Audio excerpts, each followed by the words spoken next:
Liftoff will start in T-minus 10 seconds. 10, 9, 8, 7, 6, 5, 4, 3, 2, 1. We have ignition. It's time! 17 seconds from Game 7 or from championship number 6. Jordan open. Chicago with the lead. I've got a piece of it. It comes off. The Chicago Bulls have won their 6th NBA championship. Tying run at second, 2 out. Palmero over the head of Jenks. Uribe charges, throws, out! And the White Sox have won the World Series. To the far side around the 8-yard line to Hester. Under it and to the middle with the 15 to the 20, break 3 to the 25 to the 30 to the outside. 40, midfield, 40, 30 to the coast, 20, 15, Hester 5. Oh! Touchdown!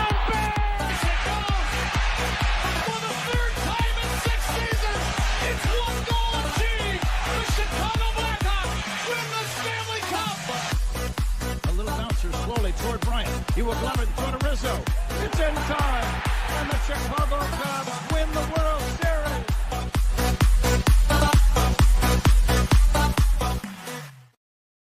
What up, what up, what up? Welcome to Shawn and Maya in the morning on this Hump Day edition. I'm your boy, the SuperBack, Shawn Sierra. Thanks for tuning in. If you're watching us on Facebook Live, well, then I guess you found us on Facebook. And if you're not following us on Facebook, what?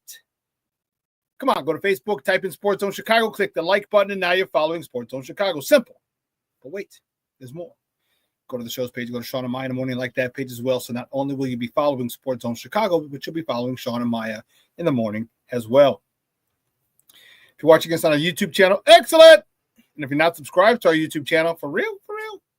All right, listen, go to YouTube, type in Sports Zone Chicago, click the subscribe button, but also click the notification button. That's the bell next to it, and that'll let you know anytime a show from Sports Zone Chicago is going live. Get it? Got it? Good. Now, if you're watching this on our mobile app, yay, please don't tell me you didn't know we had a mobile app. Come on, baby, what's wrong with you? You got to keep up with the Joneses and them. All right, here. So go where you get your apps from. It doesn't matter where you get them from, whether it's iTunes or Google Play, Amazon, Walmart, Kmart, 7-Eleven, Zayre, Zemsky, Macy, Montgomery Ward, Woolworth, Weebolts, Gold Blast. It doesn't matter. You go there, you type in Sports Zone Chicago, you download it. You take us with you on the go, so not only do you in the morning this week. Not only do you get our other live shows throughout the week, and not only are they archived there like they are on Facebook and YouTube, but I'll tell you what, we give you a slew, and I mean a slew of articles, thanks to my man Clarence Council III. Big up to Clarence for keeping you abreast of all articles Chicago sports related. Now, if you're watching this on a Roku channel, I like that kind of party, baby. If you don't know, you better ask somebody. Sports Zone Chicago, we have our own Roku channel. So if you have a Roku television in the house, do us a favor. Download Sports Zone Chicago's channel to your television. Okay, put us there next to the big boys. Netflix, Hulu, Prime, HBO Max, Paramount Plus, Apple Plus, Stars, man. Woo-wee. Let me tell you that. Raising Canaan is getting good. Getting good. Disney Plus. Put us there. Put it next to the big boys. Watch us on the big screen. Hell, we're on the big screen, right, Mickey? Now. Now, you can also tweet the show. Tweet us at Sports Zone Shy. That's CHI at Sports Zone Shy. Now, if you want to follow me, just me personally online. Want to know what I did? Let me tell you what I did. I made it nice and easy for you folks. Nice and easy. One handle for Facebook, Twitter, Instagram, Snapchat, and TikTok. All one handle at The Shawn Sierra. Listen, we got a great show, but I need you to get interactive. So whatever platform you're watching us on, whether it's Facebook, YouTube, or our mobile app, leave a question or comment on that platform. Guess what? It'll come up here in the thread. We'll put it up on the screen. Excuse me. We'll incorporate it to the show. And that, my peoples, is what makes this the best morning Chicago sports talk show around. And that's you. So bring them all, baby. Questions, comments, smart-ass remarks, because ain't nobody scared over here. And like The Rock said, baby, don't sing it. Just bring it. There we go. Let's see. Let's check out the chat because the chat was jumping already. Black Diamond, you start with this nonsense already, bro? What the hell? Started this over an hour ago. What the hell? Stop this music. Stop this nonsense. And you got Q unmuted. No, we're not doing that. Black Dimes, it's top of the morning squad. Cornelius, you too, you son of a biscuit. What up, what up, what up, Sports Donuts, Gold Cubs, Gold. No, too many of you people. God bless it. God bless it. Marlon Johnson, good morning, Baba. I said salute, Squalls and Black Diamond. What's up, Baba? How are you, Marlon? Thanks for tuning in. I appreciate you. My man Armando Emeterio Lara Jr., he's in the house. What's up, Baba? How are you, bro? Hope all is well. Shawn Wall's in the house. He said, what up on a hump day? Hashtag see red. Man, they didn't see red yesterday. They got their asses kicked.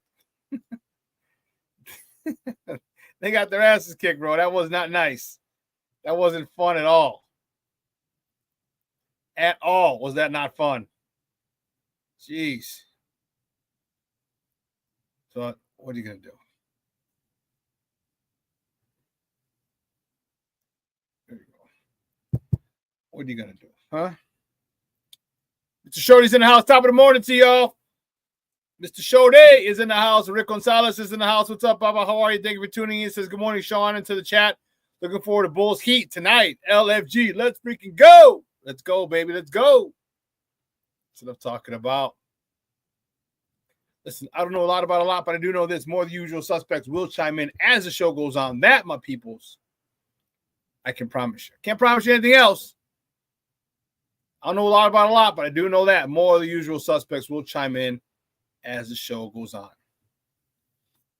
So we got a good one, man. My man Emilio Bucks is going to join us today at 9:30. We're going to talk some baseball. White Sox doing White Sox things again. A walk-off walk we lost by yesterday. Son of a biscuit. Woo! 1-0. White Sox lose yesterday. Bottom of the ninth. Nobody out.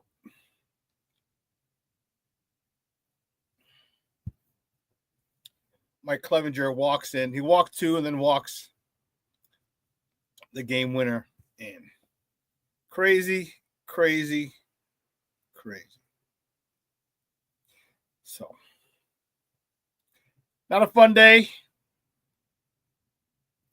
Not a fun day at all. It's over in the land for the good guys. I just want to double check, see how many walks he had that inning. Yeah, 3. He walked 3.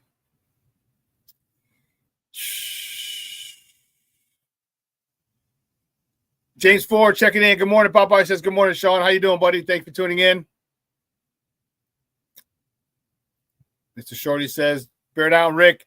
Great to see the team back at House Hall. I agree. I couldn't agree with you more, Mr. Shorty.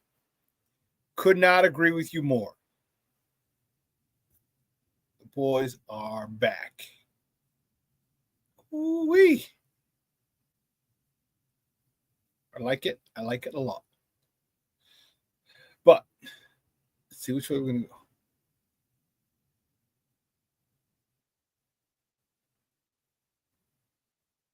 How do we do this? What are we going to do first?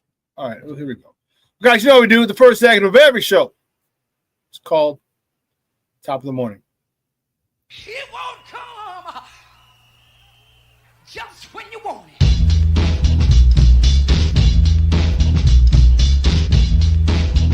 Top of the morning to you. Top of the morning to you. Top of the morning to you. Oh, you starting that shit, huh, Black Diamond? Okay. All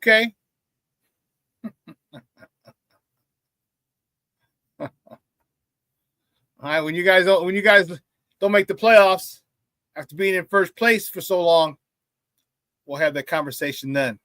Ain't no fun when the rabbit got the gun, does it? Is it? Oh,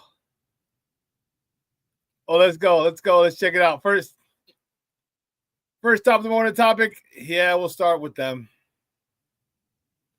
Start with the good guys. Man, what a rough day. White Sox fall to the Guardians 1-0. Their rookie Shane Smith had another impressive outing, his second consecutive outing. He got a no decision, 6 innings of scoreless baseball, 2 hits, 1 walk, 6 punch outs. Lewis Robert was 1 for 3, and Matan, who's hit a couple homers this year, was 1 for 3 as well. Could not get the game, squeeze 1 run across. And what have I been telling you guys? Let me take this down. How many times have I said this? All right, the White Sox are not a good team. They need to find ways to manufacture runs. They need to find ways. You can't keep losing 1-0. You're getting great pitching from a young staff. And you can't keep losing 1-0, 2-1, 3-2. You got to push runs across. You got to find a way to score. Fundamentals. All right, Will Venable, I'm starting to get a little pissy with you now. We can't get 1 run? 1 run? Come on now.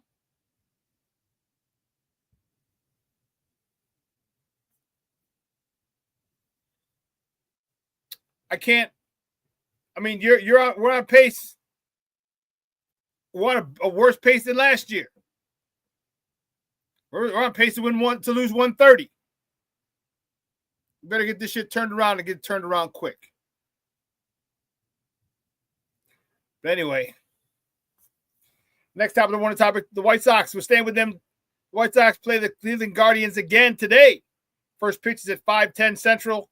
You can catch that game on CHSN, Chicago Sports Net Plus, or listen to it on their flagship station, ESPN 1000. Probables for today's game. Shawn Burke's on a bump for the good guys. He's 1-1 with a 5.23 ERA going up against Logan Allen for the Guardians, who's 0-1 with a 6.75 ERA. Next topic of the morning topic is a rough one, man. This was sad. Very, very, very sad. Former White Sox pitcher Octavio Dotel was one of the victims in the roof collapse at a Dominican nightclub over the weekend. He was recovered, so he was under the rubble. He recovered. I mean, it was alive when they got him, but he passed away on the way to the hospital. So he pitched 15 seasons, 13 teams in 15 years. He was with the White Sox for stints as well. So our thoughts and prayers go out to him, his family. There was also another Major League Baseball player who passed away. He was 51. Octavio Dotel was 51 years old. Thoughts and prayers go out to him and the families of all the people who lost loved ones in that tragedy out in the Dominican Republic, where the roof on a nightclub collapsed. Man, that's a tough one, dude. Next half of the morning topic, the Cubs. Yeah, fine. The Cubs, they beat the Rangers 10-6. Jameson Taillon got no decision. He was 6 innings pitched, 5 hits, 3 earned runs, 1 free pass, and 6 punch outs for Jameson Taillon. Let me tell you, it was another good performance.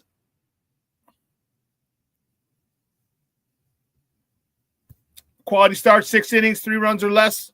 Quality start for Jameson Taillon. The Cubs offense went to work. All right, Dansby Swanson was 2 for 4 with a homer, his 4th of the season, driving in 4 RBIs on the day. Heiya Suzuki was 3 for 4 with 2 RBIs, while PCA 3 for 5, driving in his 4th and 5th runs of the year.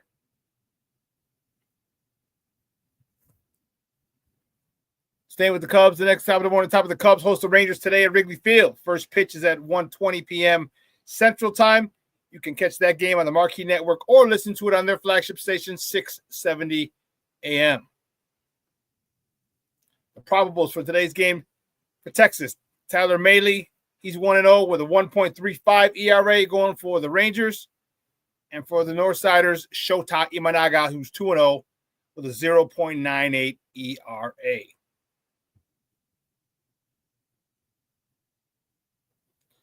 Next top of the morning topic, the Bulls. Only the Bulls. Only the Bulls. The Bulls got their asses handed to them yesterday, 135-113. 4/5 of their starting lineup was out. Only Matas Buzelis was in the starting lineup, and it was unfortunate. And even though the Cavaliers were without Donovan Mitchell, other guys took the time to step up, took the opportunity to step up and really do a number on the Bulls. Patrick Williams, he led the way with 21 points. Matas Buzelis, 19 points. Taylor, Horton, Tucker, Chicago's very own from Simeon, he dropped 17. And Jalen Smith, in his extended play, he dropped 13 points, 10 rebounds. Nice double-double for Jalen Smith. Staying with the Bulls, the next top of the morning, top of the Bulls host the Miami Heat tonight at the United Center. Tip-off is at 7 o'clock Central. You can catch that game on Chicago Sportsnet or listen to it on their flagship station, 670 AM. Ooh. Let's see, we got a lot of people jumping in.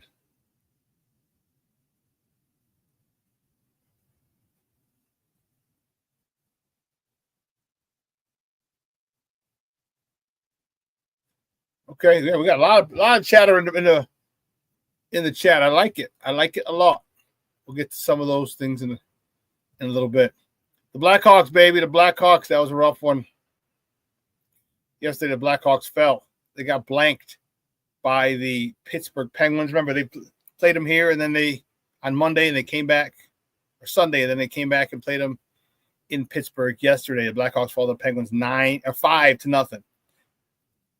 All right, he stopped 22 of 27 shots. Stay with the Blackhawks. The next top of the morning topic, the Blackhawks travel to Boston, to Beantown, Wicked Pissa, Park the Cod, Harvard Yard, to face the Bruins tomorrow night. Puck drop is at 6 p.m. Central. You can catch that game on Chicago Sportsnet or listen to it on their flagship station, 720 a.m.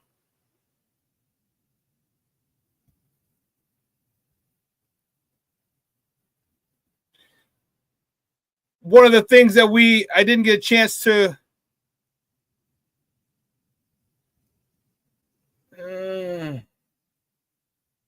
did I do that? What did I do? I thought I put it in there. Apparently not.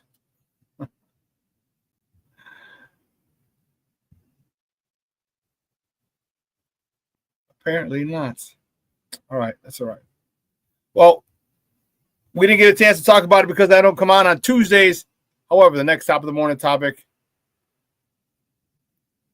Florida Gators win the men's Final Four with a 65-63 victory over the Houston Cougars. What a game that was. That was insane. Crazy, crazy game.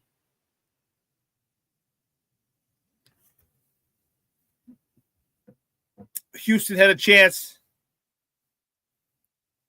for a last-second shot to a 2 to tie, a 3 to win. And Houston didn't get a shot off. Great defense by Florida, closing out on the shooter who actually got in the air and then dropped the ball because his shot would have been blocked due to the defense. And he came down. He had to box out one of the Florida defenders who was closing out because he couldn't touch the ball. It would have been double dribble. And Florida dives on the floor. They get it. Game, set, match. What a crazy, crazy game. Florida was down 12 at one point. And that was tough. They had to be tough. Listen, check it out. We got a little clip. Peep this. Some nice action, though. Uzan for Tugler. 1:40 on the clock. Houston leads by 1. They got bunched up in the area. Uzan now controls it with 9. He likes to get right in the lane. Uzan lines it up. Nice pace. It's Richard who does get a piece. And blue shirt. 1-point game. Cryer. Nice defense. Shot clock down to 15. Sharp using the screen. Sharp with 10. He Sharp lost it. out of bounds. Turnover, Houston. Florida leads it by 2. Uzan got to go. Uzan, give it up. Cryer, 6 seconds, 5 seconds. Sharp, He walked. He can't touch it. he can't. 1 second, and it's over. Florida is back on top of the college basketball world. Wow. Well, those courtesy of CBS. That was one heck of a way to end the game. Exciting. Back and forth. Like I said, Houston was up. Houston rattled them. They rattled them. And Florida, Florida you could see was shaking. But there were times when they finally slowed down, relaxed, and were able to beat the pressure of Houston. They stayed close. Houston couldn't put them away. Houston had a poor day from the field. And, it wasn't it was rough. Rough if you're a Houston fan. Rough if you are a Houston fan. Rick says, Shawn, you're going to be angry with this club, my White Sox, all year long. It is what it is. Yeah, I know.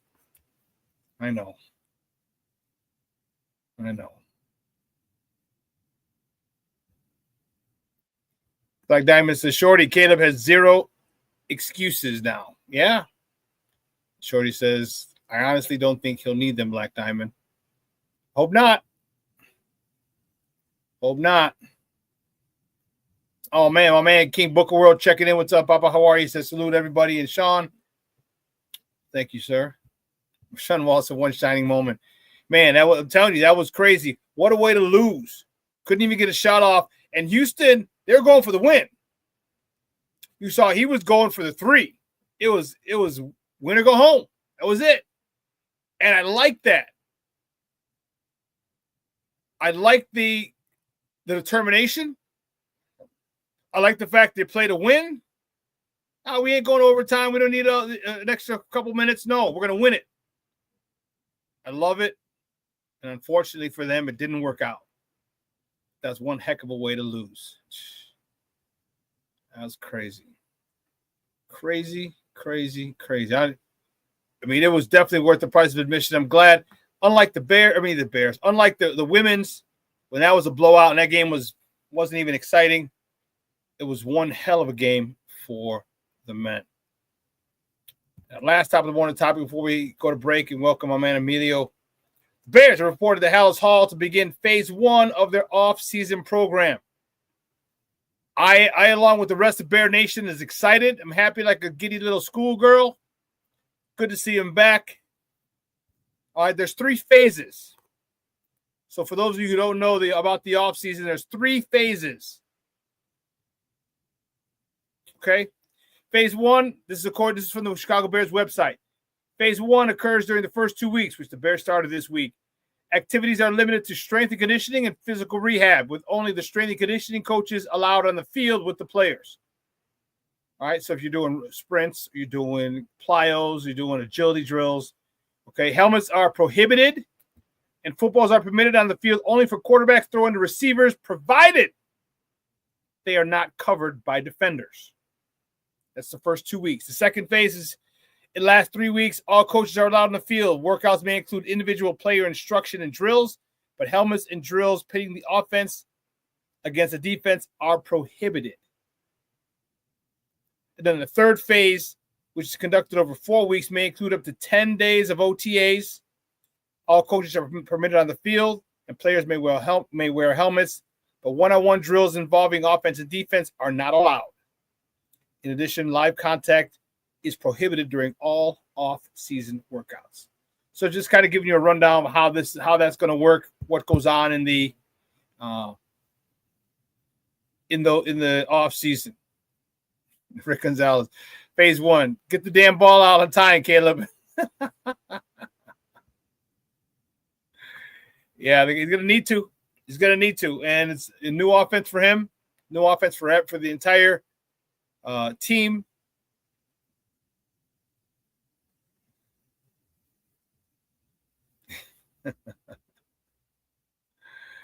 Shorty, lucky the kid has a lightning quick release. Hanging onto the ball too long was a result of him seeing ghosts from that terrible O-line.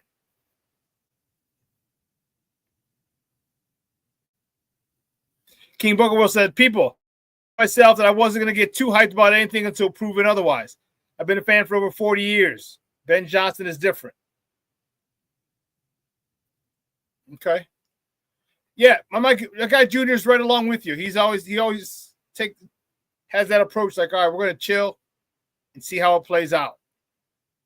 Because last year should have been a good year as well, but for whatever reason, it wasn't.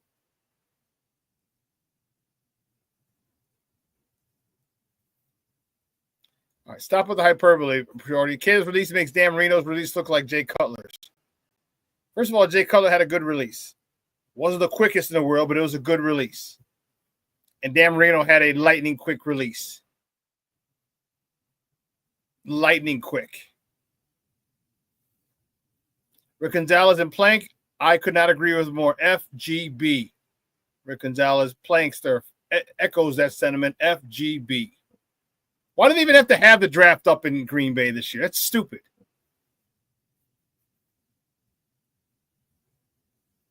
Rick says, wow, Mr. Shorty, stop it. Marino was something different. He was. Cutler had his windup, but he was quick with it. He tried, and it wasn't a long windup like Justin. Justin had a longer windup. It was a longer windup and it was slow. Cutler didn't wind up. He drew it back like a bow and arrow. He was here, bam, he drew it back. He didn't wind up a lot like Justin. He didn't bring it down and up. All right, it was here. It was back. It was back. So unfortunately, you're mistaken on that one, but that's all right. It happens to the best of us. Happens to the best of us. But man, I'm excited. We're going to talk a little Bears football at the top of the hour. But we're going to take a quick break right now because we're going to switch gears. Talk a little baseball, talk a little basketball with my mans and them. So we're going to talk to Emilio Bucks on the other side. He's from the Plunked Podcast, also the Bull Spit Podcast.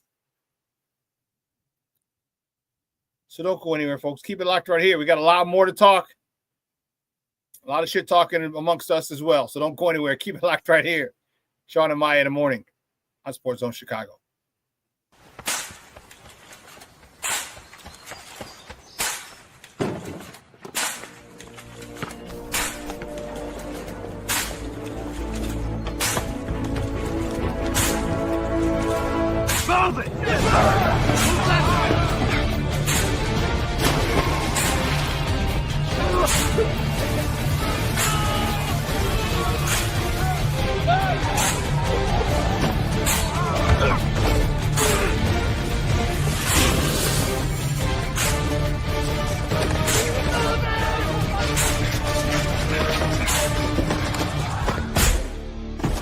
Many will hear the calling.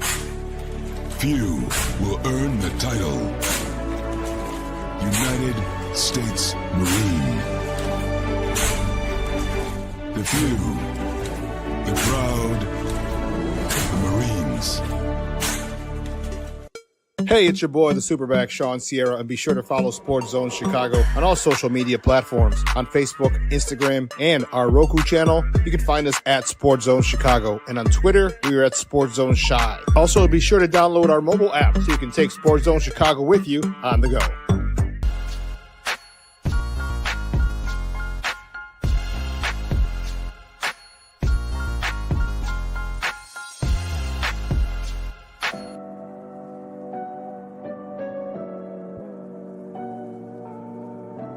How do you take care of your mind health?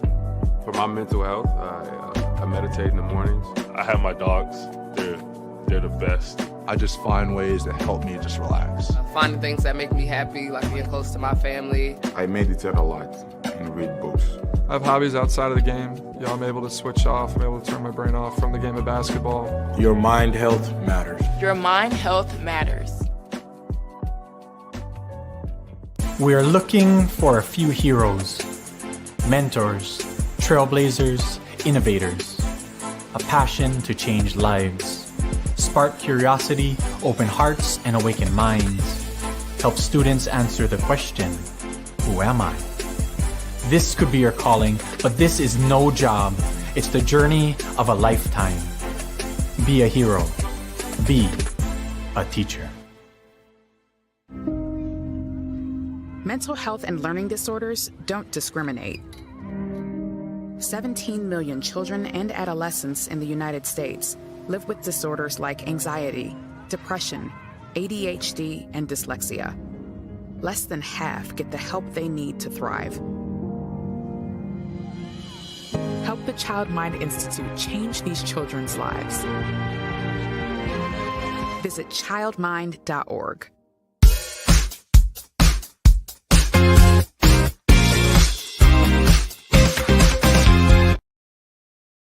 2-2 is on the way.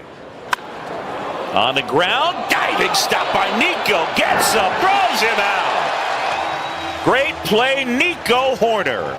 Good hands replay. Good range, good hands. Quickly up from the belly. Here's a 2-2. Drilled left field. That one back on its way. Gone. Home run, Dansby Swanson. And the Cubs get a run back for Dansby, his fourth. It's 2-1. And one of the really nice things to see here in the early going is power from Dansby Swanson. Dealt with that injury last year and a healthy here in 2025, and it's paying off. Chicago Cubs. And he tries that slider, and it's up, and then it's gone. And no doubter off the bat of Dansby Swanson. Welcome back to Shawn and Maya in the morning on Sports Zone Chicago. Those comes courtesy of the Marquee Network. Those were the Northsiders yesterday in a cold, frigid day. There's a breeze coming off the lake. Yes. Yes. Well, listen, my first guest, fired up to have him on. We're going to talk. The cool part about it, one, he's a freaking cool guy. If you ever get to hang out with him, let me tell you. Don't forget, we got to hang out later, Emilio. We got to go have enough. I'll bring my plastic flask again.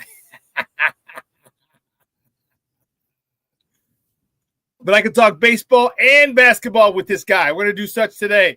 We'll talk a little baseball to kick it off, and then we'll finish up with basketball. But, man, you can find him on the Plunked Podcast. All right. You can find him on X or Twitter at ebucks75. Guys, welcome back to Shawn and Maya. My man's in there, Emilio Bucks. Emilio, what's up, Papa? How are you? My man, what's going on with you? Man, plastic flask is waiting, baby. It's waiting. Hey, man, we're going to need it, man. It's still pretty cold out there. Are you talking about the weather or the team? Oh, man, both. Both. As far as the weather's cold and as far as the team, my heart is cold for these White Sox right now. I noticed this is where we are. You got to start off playing nothing but Cubs highlights because there aren't many Sox highlights again. Tell me about it, bro. Yeah. Let's get right to it then. So, White Sox yesterday. So, funny story. So, Shane Smith, second really impressive outing. Absolutely. I mean, it wasn't for Murphy, who spells his name all jacked up, Murfee, and he didn't give up 4 straight hits. You know, we would have had the record. We would have been historic again. It would have been the first time in Major League history that the starting pitchers did not give up an earned run in the first 5 games of a season. But no, correct. Murphy gave it up. He walked after the 2 walks. Those 2 guys came home. But funny story. So one of my best friends from college, her name's Pam Benson, Dominican girl. Shane Smith played baseball with her son. So she texted me about 2 weeks ago. She's like, "Oh, that new guy, one of your pitchers is from Massachusetts, played with my son." I'm like, "Get out of here!" So I would text her like his first outing. I text her. Then yesterday I sent her a quick text, let him know he's doing really, really well. His parents he said they live right down the street, the whole 9. I'm like, dude, that's pretty cool. So nice. Pretty dope. But talk to me about yesterday. We can't get a run. All right, and then Clevenger walks in the game winner with no outs. He walks 3 people to lose the game. You know, what this comes down to, I think more than anything, is run support or the lack thereof. I mean, yeah, Clevenger did wet the bed on that last outing, but it's just like the fact that it was 0-0, that lets you know that the pitching isn't really the problem here. Pitching and defense.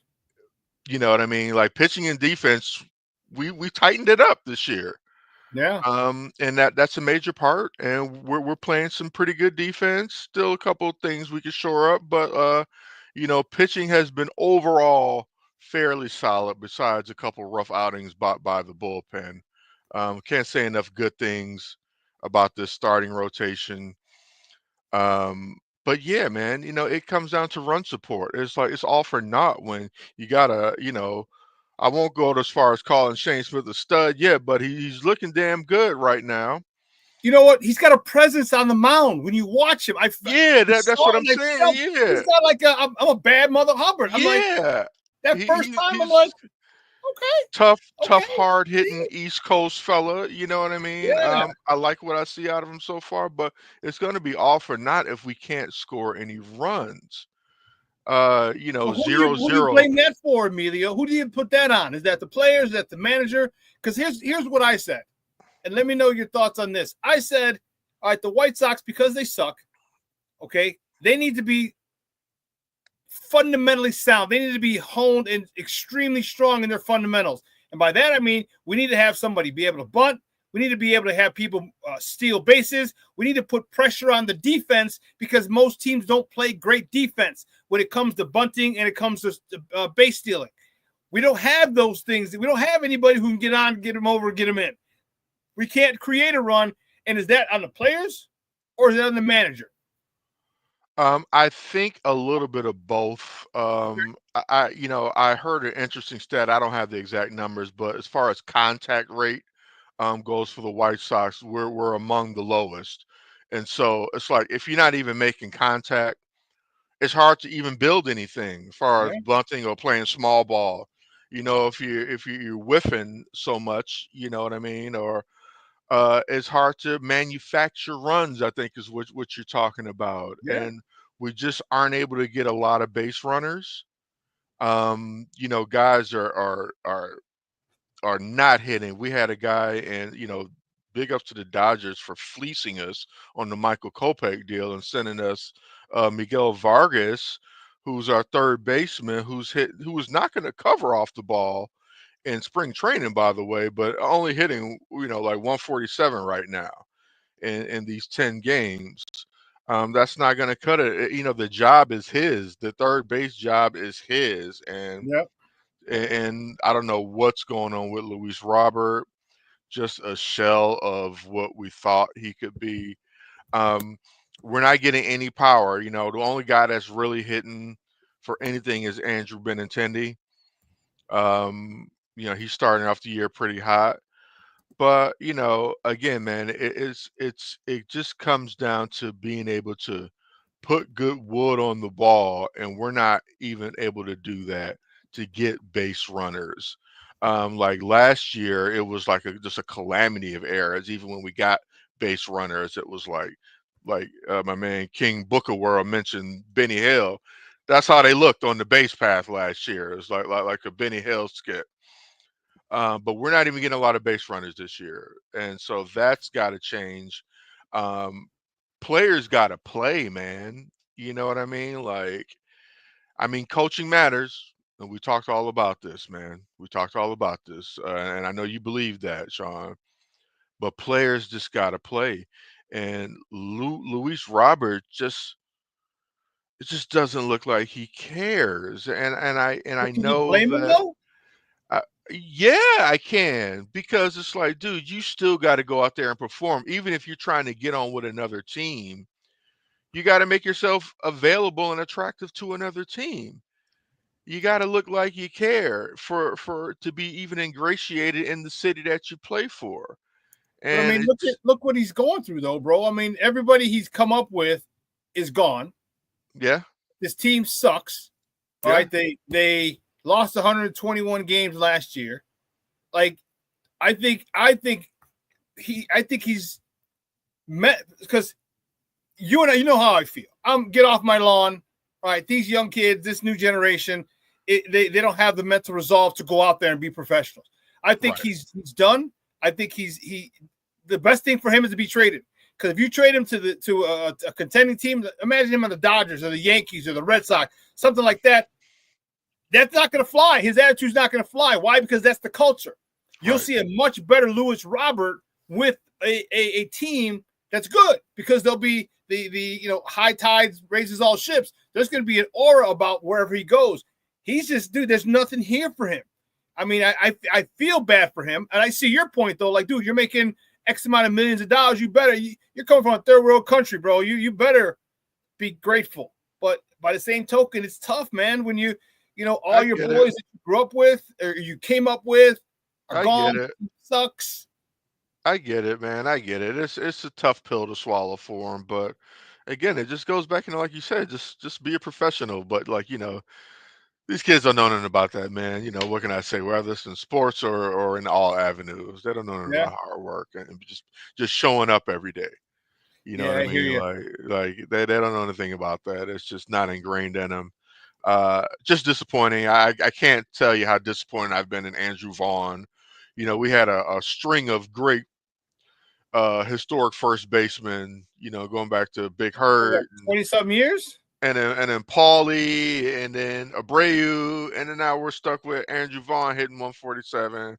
Shit, that's like 40 years, bro. Yeah. Frank Thomas came in the 90s. Yeah, man. 25, 40 years. I think Frank might have even started 89 because he was in those old uniforms, I think. He was with the I remember because he got here, I think it might have been 91, 92, because the Bulls won a championship. And I remember the interview. Don't ask me why I remember this, but they said they talked to him about the Bulls winning. He's like, well, hopefully, we can get a couple World Series here with the White Sox. So it's early 90s. Right so on, we're talking right on. 30 freaking years of good first baseman. Yeah. Yeah. Now, we got a guy who doesn't hit for power, doesn't hit for average, is kind of a below average defensive third baseman, in my opinion. Mm-hmm. Can't scoop the ball out of the dirt worth anything. Like, just another botched developmental experiment by our current GM and Chris Getz. So it's just not looking good. Sox on pace to have another historically bad year, sitting at 2-8 right now. Losers of 8 in a row or 6 in a row or something like that. It's just looking bad again, man. And like you can change the skipper all you want, man, but until you get a guy or an owner who's willing to go out there and buy some talent. I mean, you got to buy and develop talent, but you got to open your pocketbook up too. And until you get an owner that's willing to do that, this is what we're going to be looking at with this Sox team. We're not going to get lucky and get lightning in the bottle like it's 05. That's just not going to happen. Yeah. When you're the only team in Major League Baseball who hasn't given out a $100 million contract, that's saying something. Yeah. Saying absolutely. Something. Absolutely. I hope and pray for a new owner because you can't. I've talked ad nauseum about Chris Getz. He couldn't develop these players in the minors. So what I'm going to do is I'll put you in charge of the whole baseball organization. Yeah, you couldn't get it done on a minor league level. So let me give you the power to be in charge of all baseball. That doesn't make any sense. So it reeks of privilege, Shawn. I don't know what else to say. Like, dude, I wish I would have worked for a guy like Reinsdorf. Oh man, seriously, job security forever. Underachieve and then get promoted. Like, oh, okay, this is nice. The more you underachieve, the higher you go up in a corporation.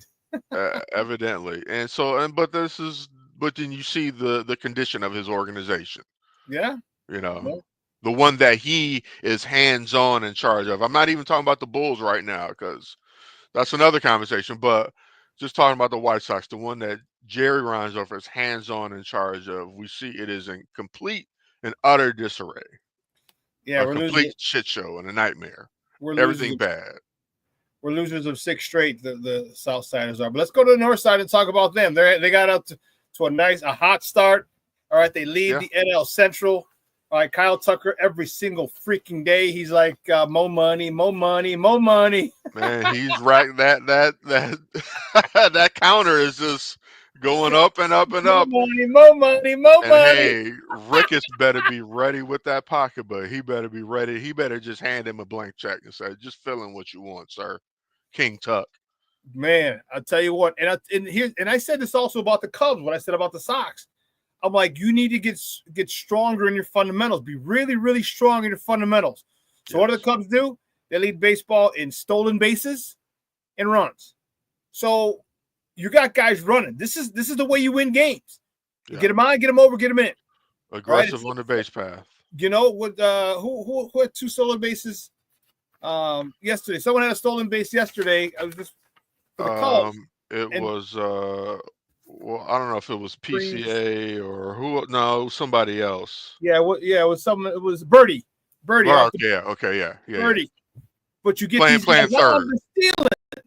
Yeah. And now they're stealing. So now you're a base knock away from bringing a run across. Cubs are doing a great job of it. And you know what? That's hats off to Craig Counsell. All right, he's usually the guy who gives a sign. Managers are usually the guy who gives a sign to steal. He understands what he's got. He understands the fundamentals, and he understands that the NL Central is there for the taking. Absolutely. It's literally there for the taking. And the Cubs continue to do what they're doing. They're going to run away with it by freaking July. Yeah. So, I would say pump the brakes a little bit because it's still the Cubs we're talking about. You know what I mean? It is. But it's looking good. And like you said, the division is open for them to take. It's there for the taking. Reds underachieving. Milwaukee usually takes a while to get up and go. We don't know what they're going to do this year. But Forgot about the Cardinals. Oh no, yeah, the Cardinals don't even exist anymore. Yeah, man. Leading the majors in batting average, oddly enough, but you got to have it on both sides. So yeah, the Cubs are in a good spot. The rotation is good. Their bullpen though is the one spot that could really, really hurt them. And absolutely, them and most other teams have some bullpen issues to deal with. I mean, you're talking about trying to get lightning in a bottle. That is the struggle of getting your bullpen solid. I mean, it's a balance. It's a intricate dance of moving chairs all throughout the season. Rotating in guys who are hot and rotating out guys who aren't. Using your who's you got down in AAA. And all of those shifts. Like it's a hats off to a guy who can keep a steady bullpen throughout the season, because I think that's one of the most hardest parts of the skipper's job is keeping that bullpen rotation steady. And there's some work to be done, but hey, if the Cubs keep hitting like this, it's going to give them a little bit more time to get that together. Give them a lot of leeway, and you don't have to worry about it. And but that's the one thing about bullpens, man, is like you can be. I mean, the streaks that they go on. This dude's lights out for 2 weeks. Next month, he's serving up beach balls. Yeah. All right. And then you got to say, okay, well, when is he coming out of the slump? Do I want to put him in? Do I got to put him in a non-save situation. Yeah. Going out just to get him some work, and you can be good one year and the next year, same guys completely suck. Completely sucks. Yeah. So it's tough. And right now, I agree with you. Counsell's he's got to find that balance. Find out he's got a decent amount of arms in there, so find out who works well where. I continue to use them until they start to struggle. Then then there's another juggling act. Then you know what I mean, and that's tough. And Craig Counsell, you're going to earn all the money that they gave you, because absolutely for you to do that, if you can do that and pick right as far as relievers who are setup men, who your closer is. And is it by committee, and then watch it. If you can do that well and save Cubs some late game losses, man, those wins add up quick, fast, in a hurry, man. They will add up in a hurry. So Cubs got a nice little task ahead of them for the rest of this remainder of this season. Absolutely. Still a ton of baseball to be played, as we know. But great time to be a Cubs fan right now, because things are trending upward. Well, any thoughts of getting yourself a Cubs jersey, Shawn?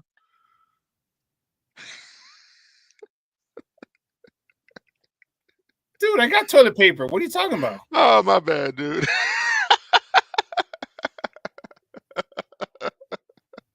Thanks, Emilio. It was great having you on, buddy. Oh, man, are you cutting me short for that one? My bad. It was a joke, my brother. It was a joke. It was a joke. Oh, man. Well, let's switch gears. Let's talk about the West Side. For Our sure, bullies, man. baby. For Our sure, Bulls. man. Man, Hey, man. what is going on with these jokers? So they finally got younger and more athletic. And like they wanted to.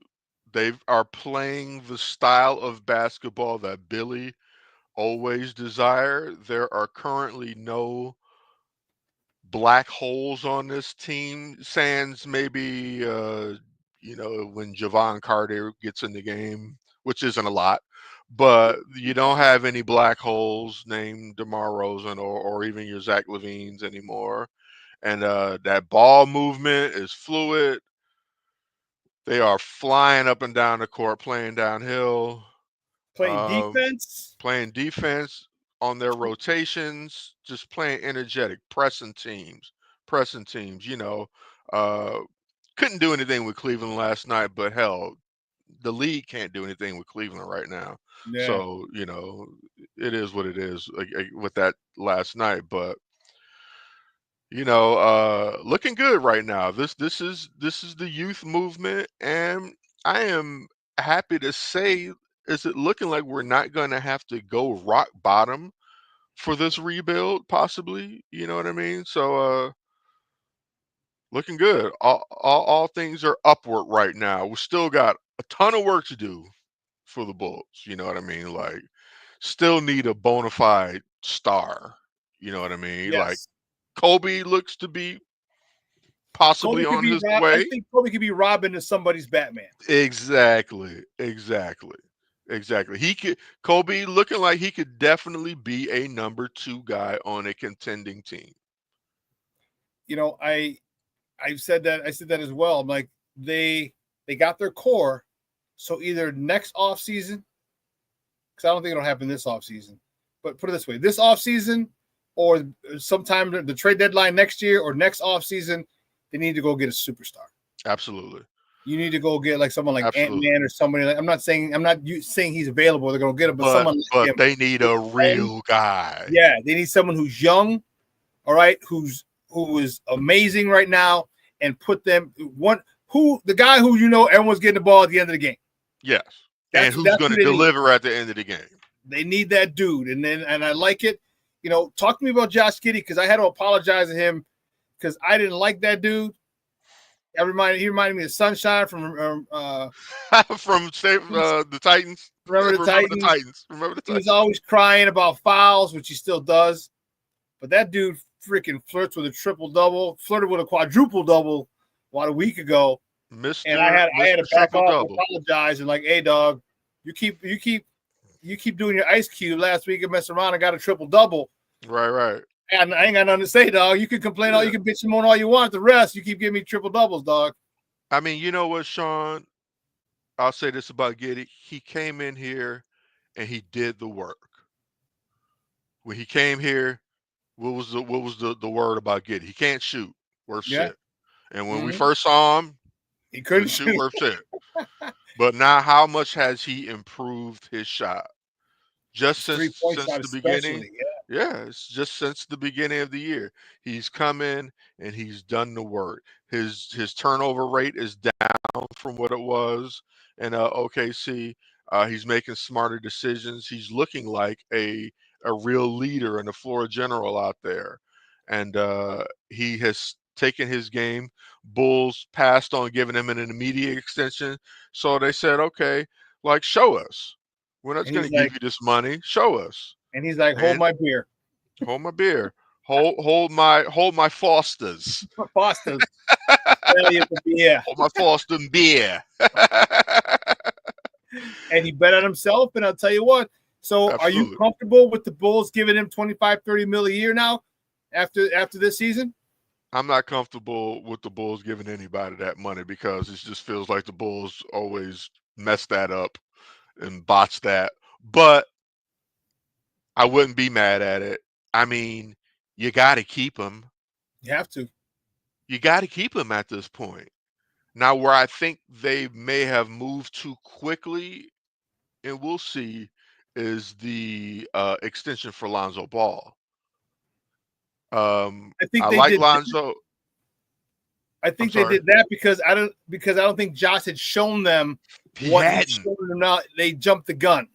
He hadn't, and they re-signed him before they went on this run. Yep.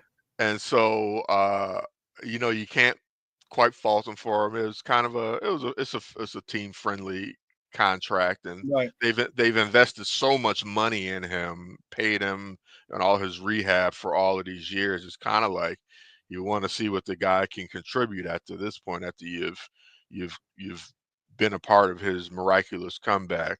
But all these things that we're seeing have happened without Lonzo, without Io. At first, it started without P. Will, but P. Will has picked it up in this past 8 or 9 games. Still would put P. Will on the trading block going into next season. Just my thoughts, but yeah, man, it's Josh Giddey. That's where we started. Yeah, man, you got to give him. And what are he's restricted free agent, so the Bulls can match anything, and they damn well better. Yeah. You damn well better not let him walk, because if you let him walk, then you gave away Caruso for nothing, and then you're letting Giddey, who has been one of the main anchors between him and Kobe of this resurgence of the Bulls. You can't let him walk. And when you're looking young, I mean, and Giddey's only like, what is he, 22, 23? 22. Come on, man. And that's the limit. And that's the crazy part, is that we keep forgetting. A lot of times fans, even media, we forget, like, he came over at 19. Yeah. Like, his body's not even physically developed. His brain isn't even completely exactly. His developed. His IQ is not where it needs to be. And when guys 18, 19, 20, and we had, and that was the excuse for Patrick Williams for a while. Like, he was a freshman for a while. After, now that he's his 30th year in the league, like, I think we can. You got what you got with P. Will. You know what I mean? But I think also a change of scenery did him good. And I think he found he played with a chip on his. He plays with a chip on his shoulder. Absolutely. And I think he used the motivation of being traded. And I'm telling you what, I like Giddey big time. I hated that dude. Didn't want him at all. He's a guy that you don't like when you're playing against him. You don't even like how he looks. Rebounds, and I love him because he's for us. But the miss, and he comes flying out of nowhere and grabs a rebound. And I'm like, oh my god, we needed rebounding. Yes, badly. So like him, I mean, he's missed a triple-double. So like what can you say? I can't say enough good things about Giddey so far this year. Like I said, I didn't even like the look on his face when he got here. Nothing about him. But I love his chippy attitude, like that toughness that we felt like this team has lacked for years. We see that attitude in Giddey. We see him getting chippy with Luka and getting under Luka's skin. Like, I love it. Yes. Like, hey, man, let's run. Let's run with it. So what do you think is going to happen with Kobe? All right, Kobe's got one more year left in his contract, and he can go into unrestricted free agency. You think he stays because he's outplayed his contract big time? I think Kobe's a bona fide star. I don't think he's a superstar yet, but I think he's a bona fide star. And do you think he gives the Bulls a chance to first right of refusal with free agency, or he's just like, boom, I'm out next year, I'm gone? That's a good question, man. That's a good question. I would like to see him stay, especially playing the way he's been playing. Billy loves him. It seems like he gets along well with Billy. There's a chemistry that's going on right now between him and Giddey and these new guys that they got from the Zach trade with Herter and yes, Trey Jones coming off the bench and Collins, and there's a chemistry going on that I don't want to see broken up. Like, I like what we got right now. Still got some pieces missing, but I like what we got right now. I even like Vooch in the mix, like right now. Dude, he's blocking shots. He's jumping. He's protecting the rim. Like, who the hell is this dude? But like you mentioned, man, like when the level of everything around the player goes up, the player his level tends to go up. And Yeah. so we're seeing a lot of that, like proper sharing of the ball is really like encouraging for Vooch. I really like where he's taking his game. I didn't think he can get back up to this level, but he has. And you're right. Maybe the influx of youth helped him.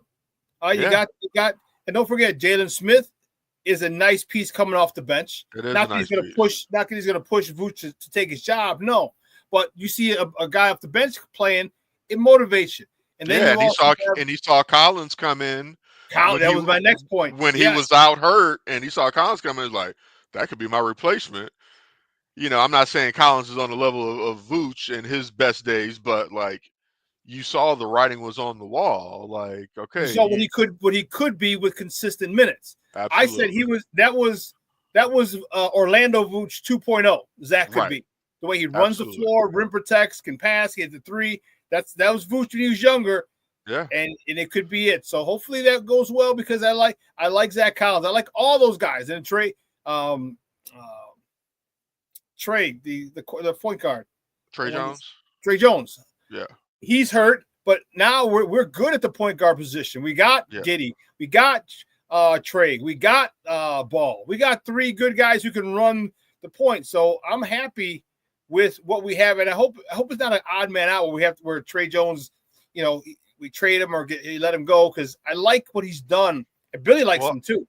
I think the odd man out could be the homeboy in Io. Mm-hmm. And I think we all like Io, but he's just very limited offensively. As far as being consistent and just the guys that have come in, like this chemistry that is there. It's just we haven't seen this since like maybe the launch of that Zach and DeMar and Lonzo Ball threesome that we first had. We haven't seen this type of chemistry since then, and you can't you can't shake it up. You know what I mean? You got to ride this thing. You know what I mean? And there's still like a 0.001% chance we get a high draft pick or something, Hey, man, maybe if the fix is in with the NBA, we end up with Cooper Flag just the same. You know what I mean? Like, speaking of Cooper Flag, I'm along with Kendall Gill. Like, we got our Cooper Flag. Yeah, we haven't even talked about Buzelis. He was next, man. Talked about this joker because everyone talks about Cooper Flag and what he's done. I'm like, okay, that's great. But he's doing it against college players. Montes Buzelis is 19, doing it, 20 years old now, doing it against grown-ass Mickey-Ficky men. And Kendall Gill says Buzelis was owning Cooper Flag last year when they were scrimmaging together. Yeah, I don't know if you saw that online. I saw the video. They were going at it. I didn't see the video. Yeah. Kendall Gill swears by like, we don't need Cooper Flag. We got him already. And Buzelis, I love what I see out of Buzelis. He's got the toughness. He's got that attitude. Chicago grit. He's got the grit, and he's super athletic. I mean, he's like a young KD almost. Like, if he shore up that jumper a little bit tighter, he can slash. What can't he do? He can slash, hit you from three, hit you with the mid range. He can post up, hit you with the fadeaway. Well, how did we get lucky and land that guy, man? And dude, he's and I can't not mention Billy because I've been as hard on Billy on these platforms as anybody. I wanted him gone. But I gotta say, Billy, and I was talking to my man Scoop Jackson about this last season, and he said Billy seems to do better with less. He's a great teacher of the game. And so he does great with young players. Obviously, we saw what he did in Florida. We saw what he did with a young OKC team. And we see what he's doing with this young, super fast Bulls team that are flying up and down the court. Shout out to Bill Dunn, just elected to the Hall of Fame. So it's like, what do? You're not going to fire your newly enshrined Coach, yeah, how does that look? You fire him, he just goes in the Hall of Fame, and you fire him, like so, like. I saw somebody on a post say, like, hey, go after Mike Malone. I'm like, I hear thee, but this might not be the time. Billy looks like he's got the job shored up right now. For a minute. Yeah. And that's the one thing. I was gonna pull it up, but I think I deleted it. Steve, if you could put the Billy thing back up in my folder. So I had a little yeah, Steve, if you can put Billy back up in the overlays. But yeah, him being inducted into the Hall of Fame is crazy. And it's this coach, he's coaching. This is the type of team he wants because he likes young players who he can develop.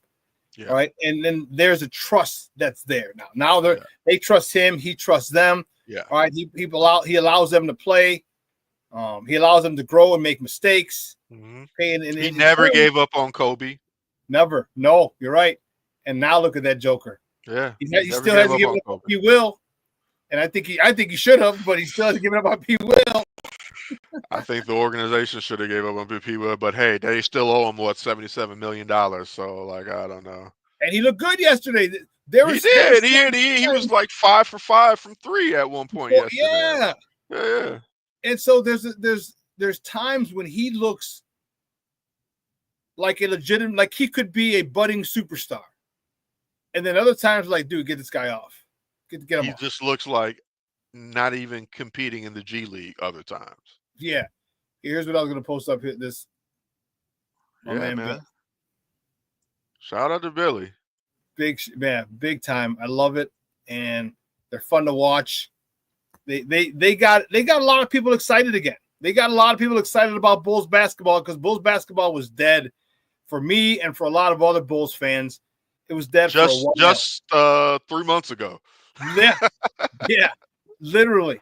And before we got rid of Zach and them guys, and now look at us. Now people want I was trying to think of how to get to the game tonight or Friday before they, I'm like, man, dude, because I want to see this team. I want to see him play. I want to see the excitement. I want to see him up and down the court. I want to see the youth. They are caught up. They're playing 21st century basketball, and it's fun. It is fun. They are currently fun to watch. Like and the Kevin Herter guy? I never thought I would have said that this season. Mm-hmm. And even Kevin Herter, nice little 3-point shooter. Like, great man, addition. dude. Great addition. We kind of won the Zach LaVine trade. I think so. We won the Zach LaVine trade. I think so. I didn't think that was possible. I didn't think that was even possible. Because, I was just thinking about it in terms of like one-on-one, a one-on-one trade. Like who are we going to get that's as valuable as Zach LaVine? Who's going to give us, 20 plus points a game? But it's just not that simple. It's just about the nuances of the game and the way they play together.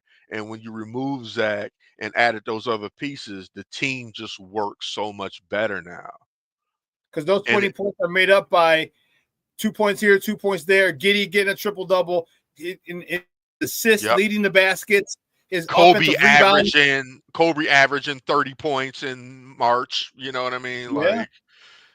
So player of the month. It allowed a lot of other people to shine, and that was good. And that's why I think, you and I both agree, you need one star. You need a superstar. We got some stars, but we need a superstar. Because I think, truth be told, I think Matas could grow into a superstar.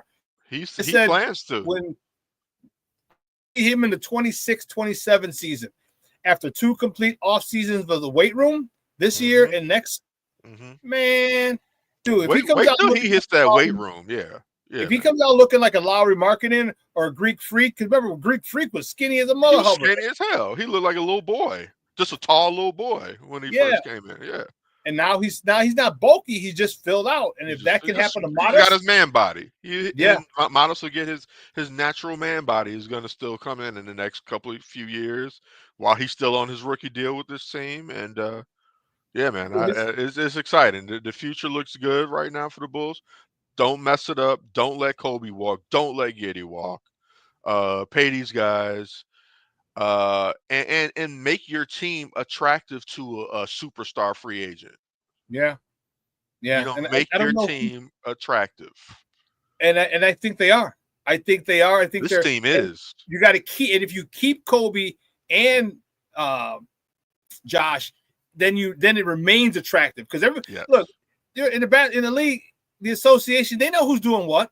Oh yeah, it's not all Sports Center and most people follow Sports Center and he's doing this. No, they know who the ballers are. They see Josh Giddey coming close to a triple double. They see Kobe White. They see Billy just got elected to the Hall of Fame. Players know. Inside track, like Bulls is on to something right now. Yes, they are. The Bulls are on to something. And it's going to be very exciting for the next five or so years with this team. If we can get a superstar, it'll be longer than that because these kids are young, man. Giddey's 22. Matis is 20. Kobe's only 25. Kobe's still young. Dude, he's going right. He's not even he's about to get into his prime. Really his prime. Yeah, man. Yeah, man. So things are looking up for the Bulls. I mean, we got the best fans in the association by far, man. You know what I mean? And everybody that comes through here and plays knows like the fans are great. You know, it's a packed house. You know, you got people to play for. You got people to pick you up when you're up and you're down in this city. So you know, how about people coming in knock down 3-point shoot? Yeah, man. You know, just the level of play, and you'd be surprised. You know, it's just what confidence can do for a guy. Yeah. According to based on Giddey's numbers, he's a superstar, in my opinion. I think he's a star. He's on his way to stardom. Yeah, he's definitely there. He's definitely on that path, and that's great for us. Yeah. All right, he's you know what I'll even say according to this, I'll say he's an unknown superstar. All right, because we know there's a lot of people who when you look at what they do, it's great, but because it's a certain person and it's not another person who's had a lot of hype, you don't get the coverage. And I think Josh Giddey didn't have a lot of hype. You know, he's from Australia, mate. All right. His career in Oklahoma City was at best. So it's going to take time, but I agree. The numbers he's putting up. I mean, imagine there's Russell Westbrook numbers. I mean, add anyone, put his numbers up with anyone else. You're like, oh my God, the guy's a star. He's just unheralded. And I think he's just got to do it for a little bit longer before we start giving him any kind of labels like star or superstar. He's got to finish out this season strong, which I have no doubt he will.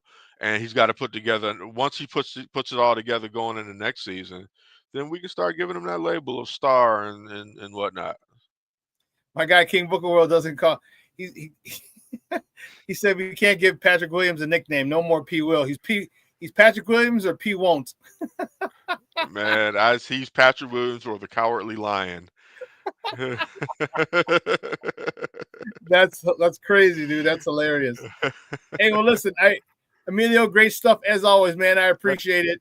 Do me a favor. Good talking to you, brother. Before you go, let everybody know where they can find you and your work online. Absolutely, man. You can find me every Thursday night, 9:00 Central.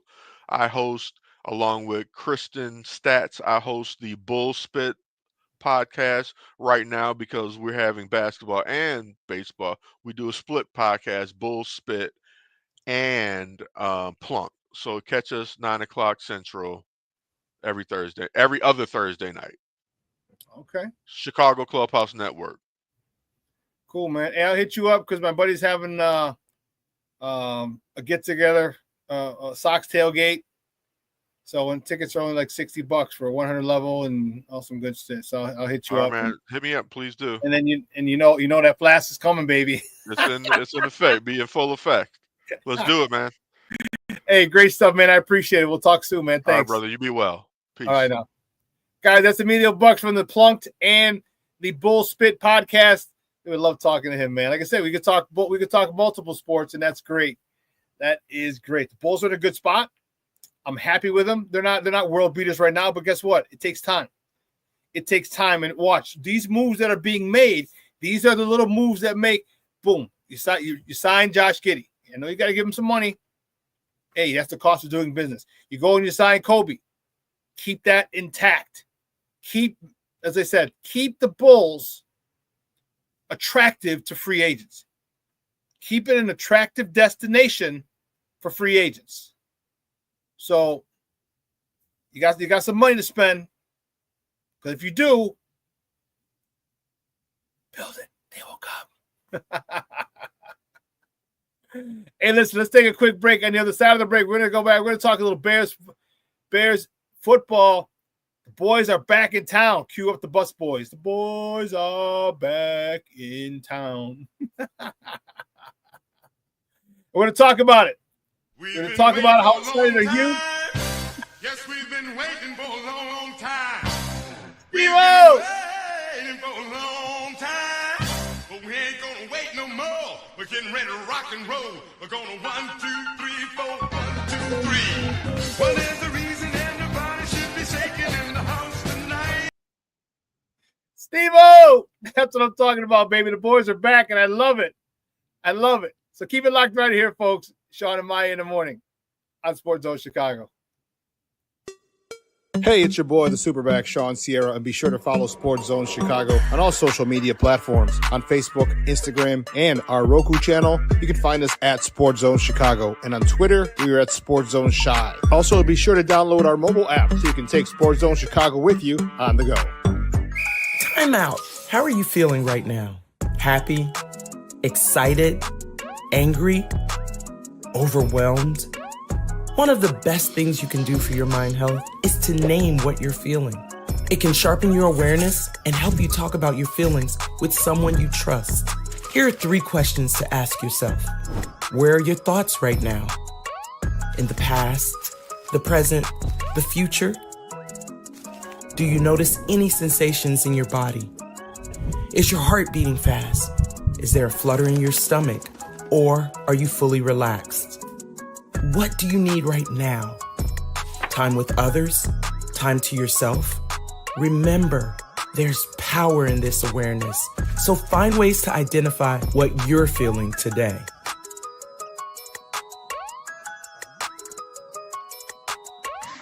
Hi, guys. Hey. Hi, Megan. Hey, Jessica. Megan, you're a tramp. Brian Fitch told me you guys made out. Everybody knows. He said your breath smells like garbage. And he almost puked. He says you're the most desperate girl he knows, besides your mom. How many boyfriends does she have anyway? Lots? Your makeup makes you look like a clown. That zit is huge, zit face.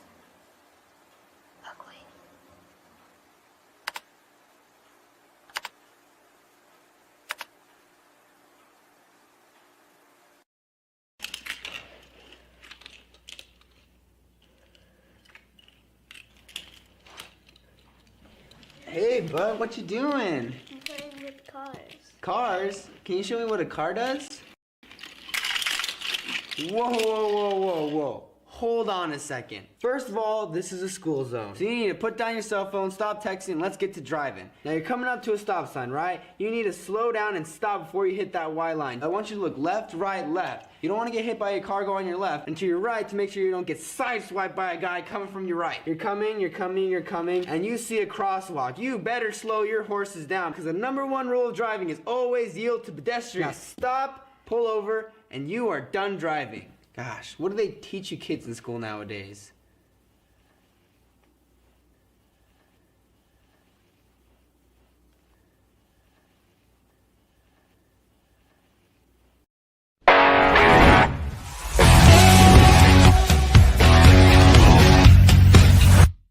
Give me a sense for how it's going to push you out of your comfort zone as a coach. Yeah. I mean, today we had our first quiz as a QB room, and it's not like a real quiz where you go up and write stuff. It's just us. We went over a few things yesterday, talked about a few things, and Ben walked in this morning, flung open the door, made a grand entrance, and then we got to work of him testing us about what we talked about yesterday and things like that. So already first day in and challenging us, and everybody loves a challenge in this sport. It's one of the great things about the sport. Every day is a challenge, and today we got our first one.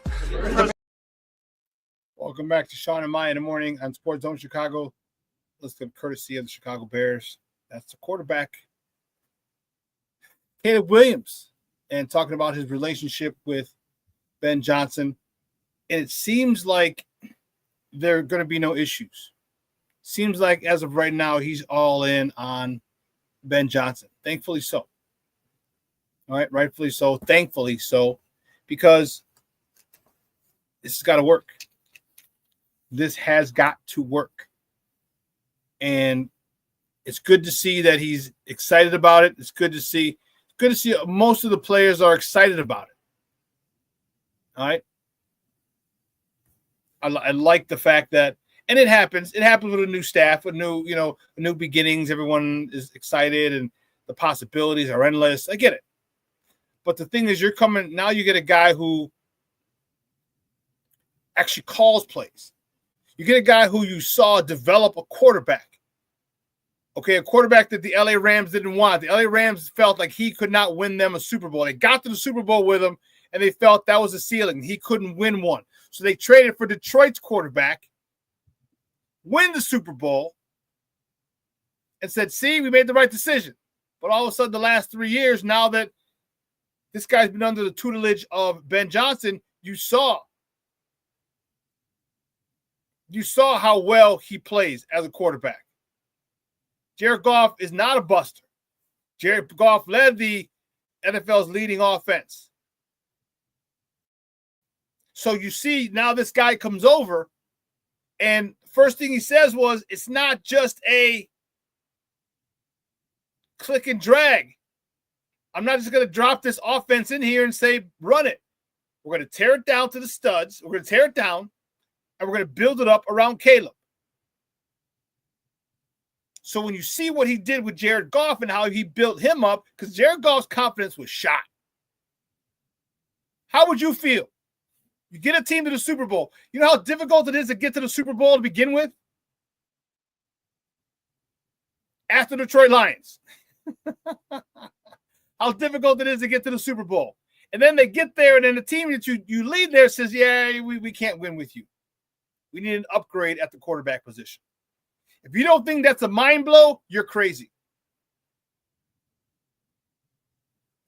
So he goes to Detroit. His confidence is shot. And what does Ben Johnson do? He builds it up. Gets him to the point where he leads an explosive offense. And now that guy who built that explosive offense in Detroit is running the show here. So I'm excited as all get out, because I really would like to see an offense that a 21st century offense. How crazy would it be? And this is not far-fetched. How crazy would it be that the Bears are the number one offense in the NFL in 2-3 seasons? Is it unfathomable? No. We've got the talent. Caleb Williams has the talent. We just upgraded the offensive line. We got 2 stud receivers. We have a good tight end. So now add another tight end, add another running back. And all we need is the quarterback play. And that should be handled by Ben Johnson. It should be handled by him. And Caleb should come out on the other end of this looking like a superstar. That's all we need. As I said, I don't think this year we'll win because of Caleb. I think we'll win with him. But I think next year, it's a whole nother ball game. But I'm not going to go toward next year. Stay present. Like I always tell you guys, stay present. Stay in the present. And the present right now is he's got to learn a new system. And everyone, listen, I'm tired of everybody arguing about or discussing, oh, well, he's got to learn how to go under center. What the hell do you mean you got to learn how to go under center? He's been under center, just not consistently. Going under center is easier.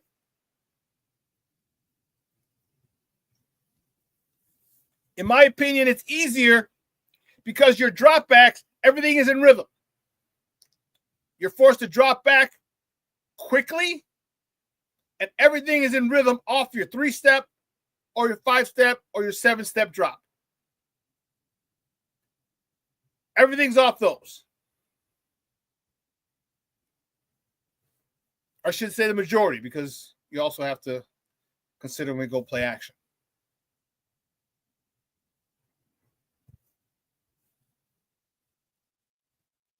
But people have said, oh, what if he doesn't get it? What do you mean, what if he doesn't get it? Stop the nonsense.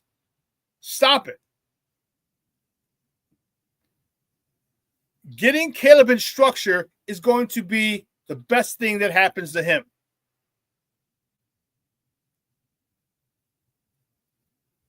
In turn, it'll be one of the best things that ever happens to this Bears organization, getting him in structure.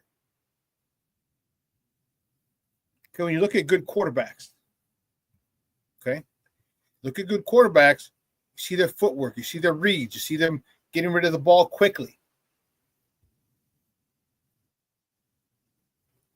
You see it, Junior, huh? My shirt.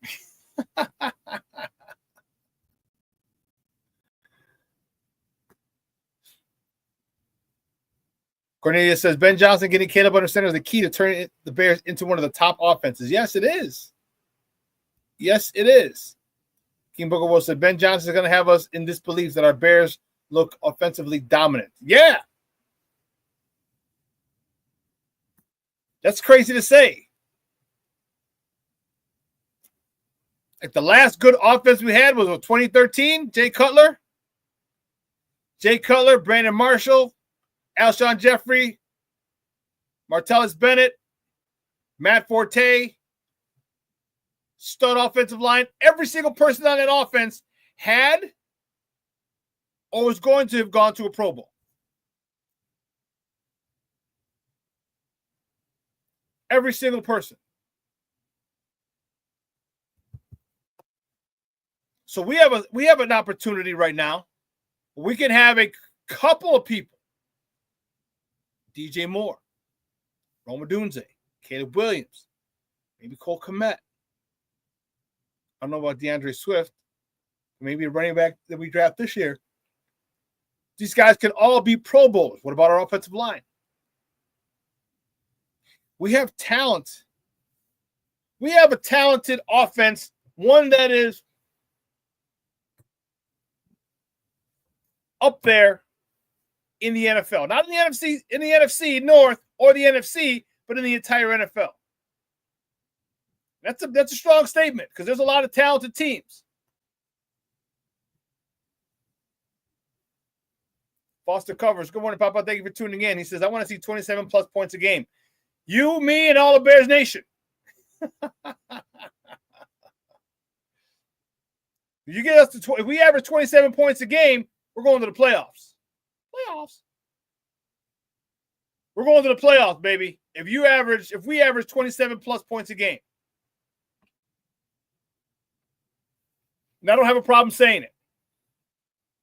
With this defense, and whoever we get on the defensive side of the ball in this year's draft, yeah. Because, again, I don't know where we're going as far as the draft.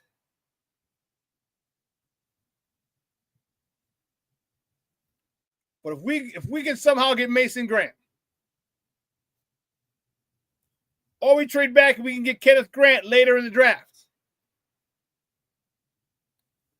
I think that's going to do us wonders. All right, people talked about Gervon Dexter looking a lot thinner, a lot more svelte. Talking about maybe he could be a defensive end. He has the height and the length for it in a Dennis Allen type of defense. And that means you could also bump him inside if you want to go NASCAR package. King Booker World says, I think we see the arrival of Cole Kmet this year. I hope so. I hope so.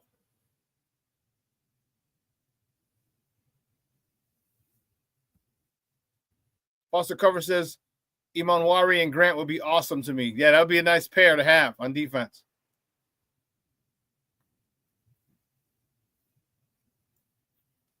And again, where would Grant play the nose? Would we play the 3-tech? I don't know. King Booker, well, no, I don't believe I did, sir. What day did you send it? What day did you send it? Let me know. Because if you sent, let me know the day you sent it so I can make sure I go back and check that day.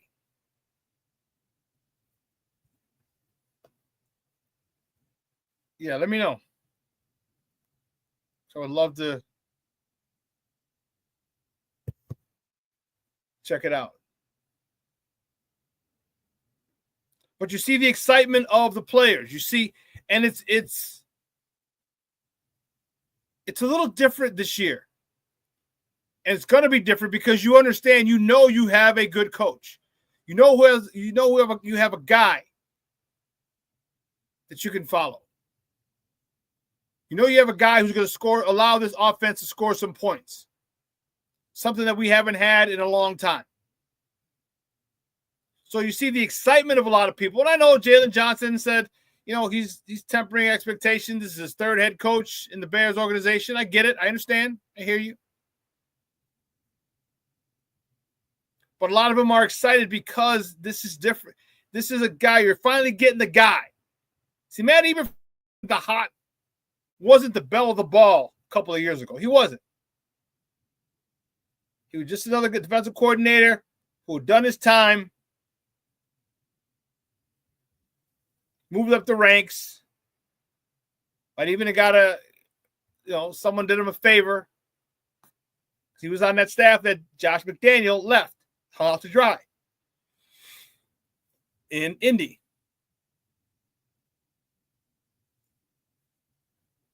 But in no way, shape, or form was Matt Eberflus the belle of the ball. There's no way, shape, or form that he was the guy that everybody wanted. Ben Johnson is the guy that everybody wanted this offseason. Every team with a head coaching vacancy wanted Ben Johnson. And we got him. And he chose us. He chose us.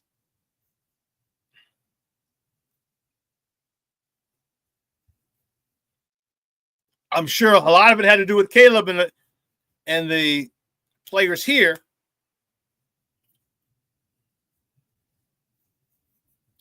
But whatever the reason, he chose us. And I'll tell you what, it goes without saying.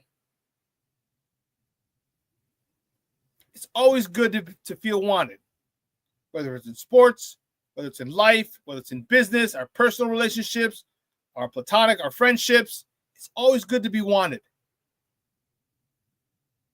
And right now, Bears fans, we should feel some kind of way because the belle of the ball wanted us. The belle of the ball wanted to come here. The belle of the ball wanted to take this franchise back to the mountaintop.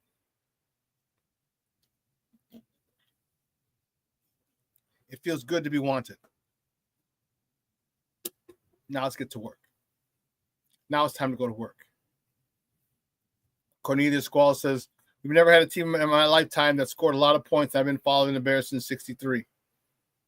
Now, don't forget the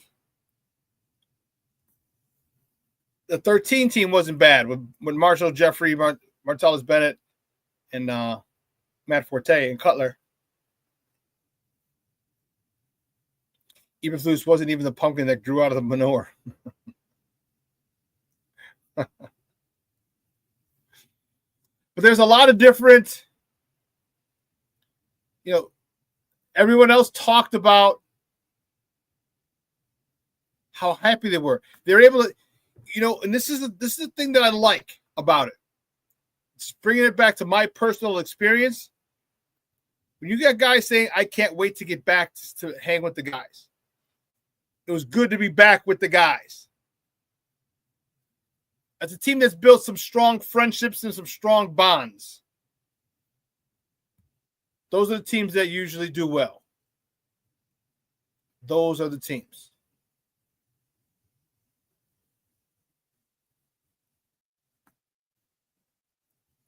I don't think the Bears are going to be a Super Bowl contender this year, but it doesn't mean they can't have a good season. It doesn't mean they can't improve. It doesn't mean we can't get excited about the future.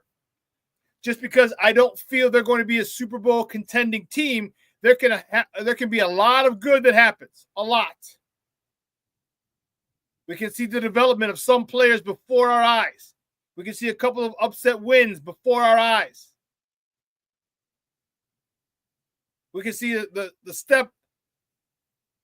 journey of a quarterback who many label as generational, but most Bears fans would say he might be the best quarterback in Bears history.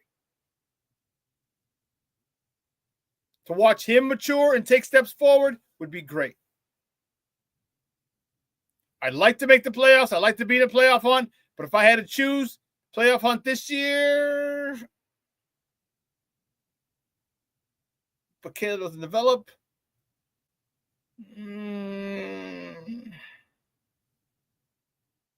Give me the development.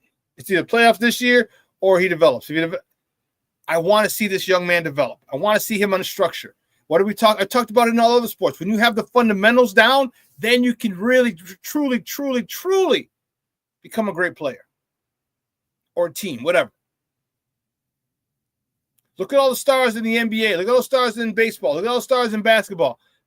Just about all of them are fundamentally sound. And that's what Caleb needs to do. Get fundamentally sound. Get under center. Get comfortable being under center.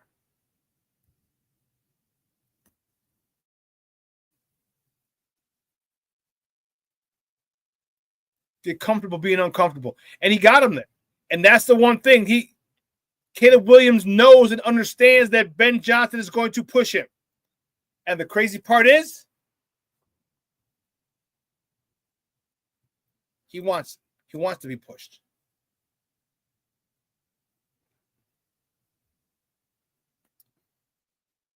Chicago Sports Podcast. You're not a Bears fan, you're just a Fields fan. Well, obviously, then you don't know jack shit. I appreciate the comment, but you're completely off. Completely off.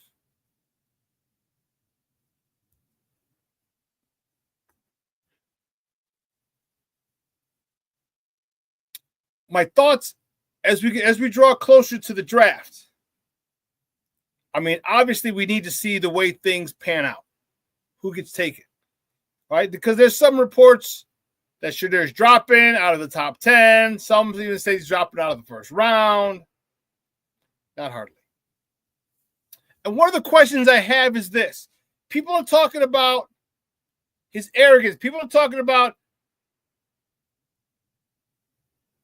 Deion being a helicopter parent. Because Deion said there's some teams I won't allow him to go to. He said, I've dominated in this game. I know organizations. I know how things should run. And I know when organizations don't run them that way.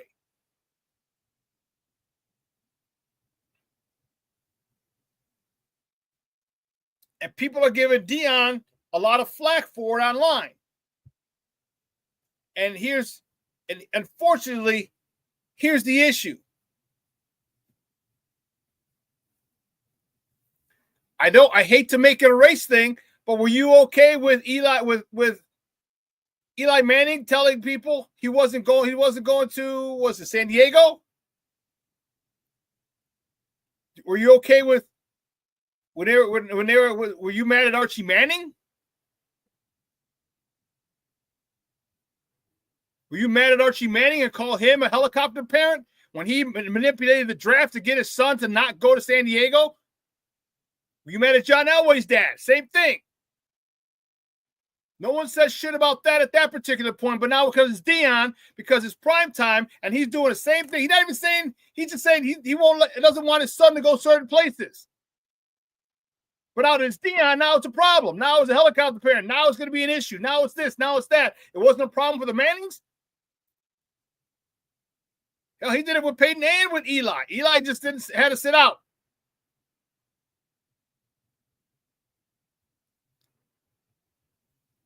I mean, Peyton didn't have to sit out. It was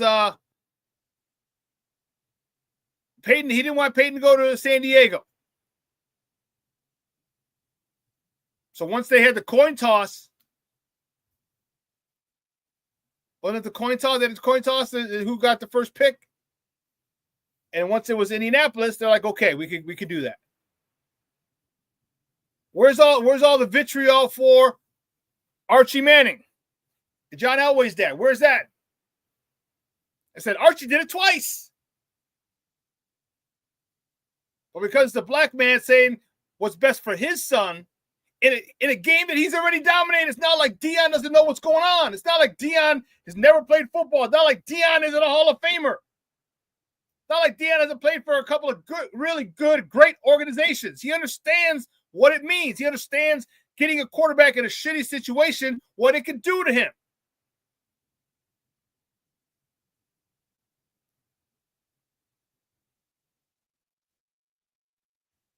But a lot of people have a lot to say because it's Deion.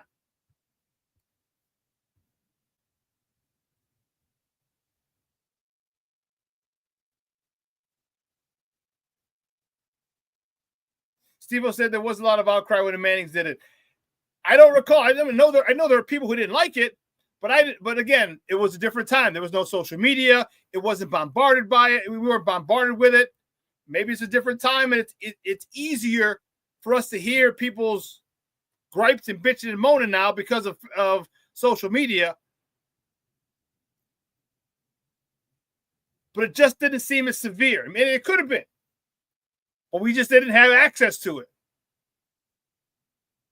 Steve said just allows you to just shut up and play going on.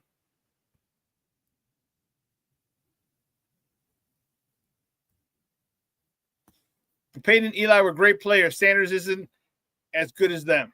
You don't know that. Eli wasn't Peyton coming out of college. I can't argue that. Eli coming out of college, Eli wasn't a world beater. Coming out of Ole Miss, he wasn't a world beater. And he did more to affect him not going to San Diego than Peyton did. What do you think Sanders can't do? Eli didn't have a strong arm, and now people are questioning the arm of Shedeur Sanders.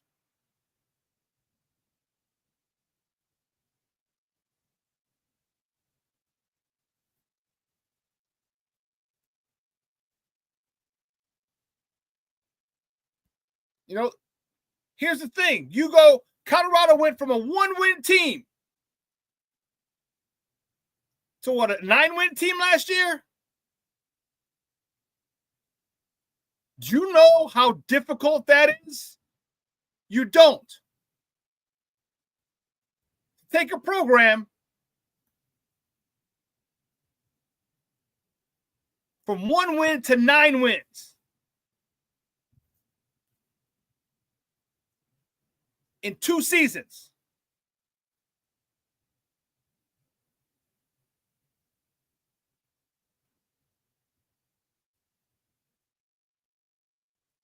Yeah,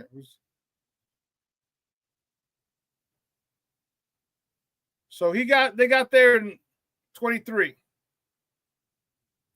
They're 1-11. 1-11, 4-8, 9-4.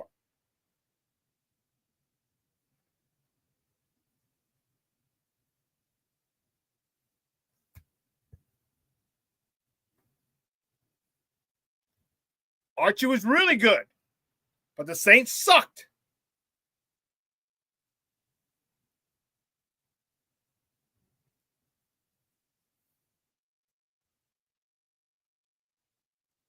All right, you don't lead the team to 9 wins if you're not a good quarterback. All right, there's a lot, and I'm not saying Shedeur is the best thing to come out of the college football. No, I'm not saying that at all. What I'm saying is the slight that's coming, and the hate that's coming towards Shedeur is unwarranted. Accuracy, great. Deep ball, maybe get a little good. I wouldn't say great, good. But you show me one quarterback that came out of college ready to go. ready to be an all-pro. No one has. Not that I can remember. We got to go back to Marino?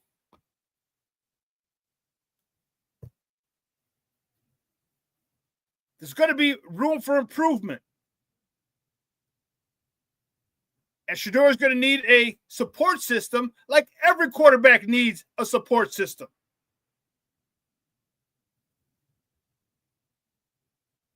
And if you don't know that, you're not even a Bears fan, because you know how many times have we talked about the Bears quarterbacks not having help, having a crappy offensive line, having crappy receivers, having crappy play callers. How long has that been going on here?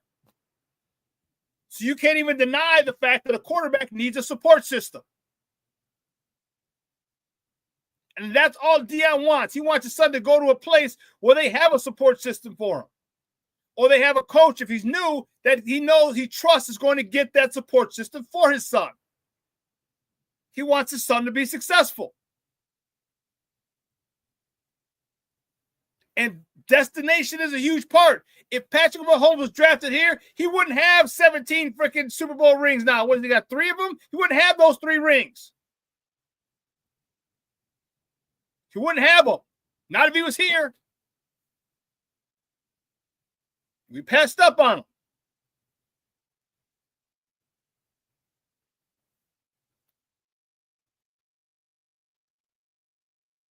So it's not like Deion's doing something that's never been done before. It's not like Deion is doing this to keep his name relevant. He doesn't need to do that, but as a father, he's going to do what a father can do to protect his son.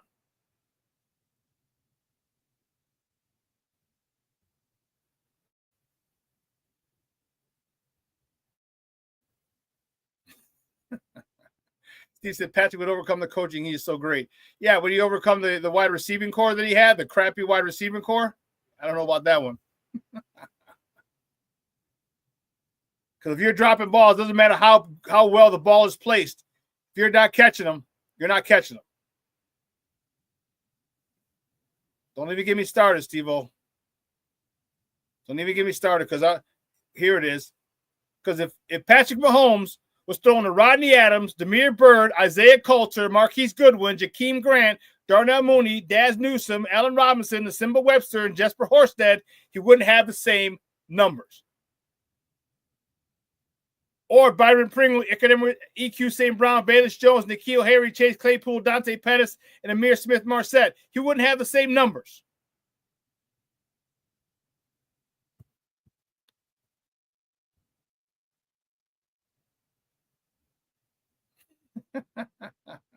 Steve said he could pass to himself for 20 touchdowns. Steve-O!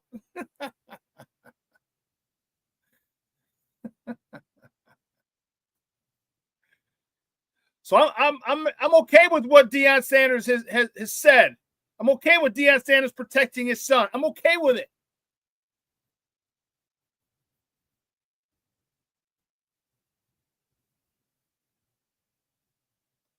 Deion Sanders is a winner.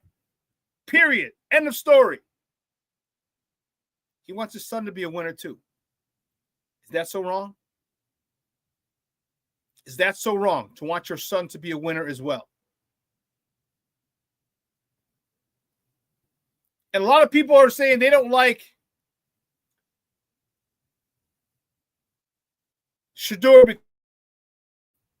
arrogance.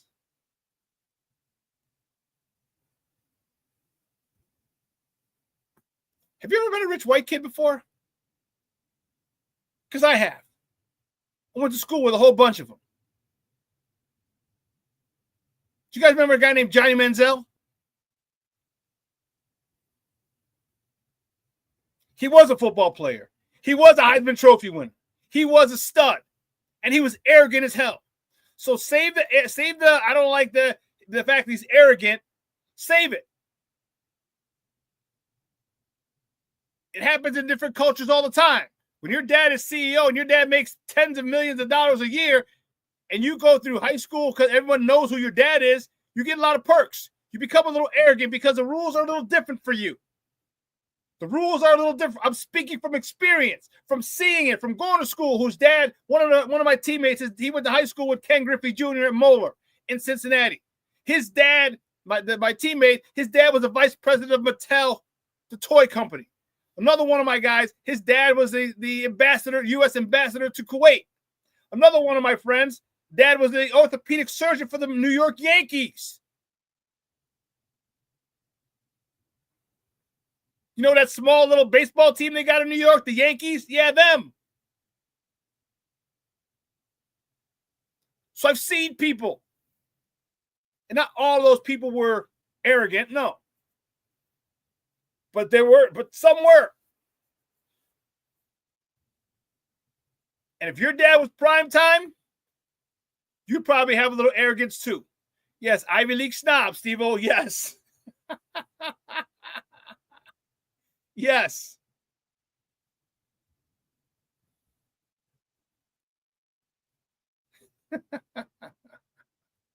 John and Margarita Manziel. You mean because of the drink or the girls? Or both? That what Margarita stands for? Is pension for women or is pension for drinking or both? King Book of World.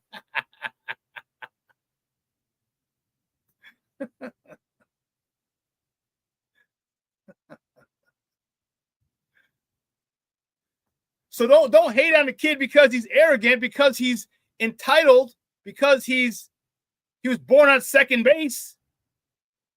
Don't hate on him. It happens all the time in society. It does.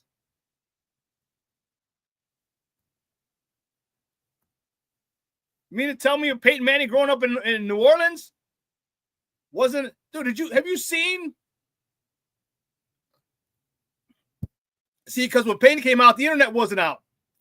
Look, Google Peyton Manning. Tennessee scandal. Google it.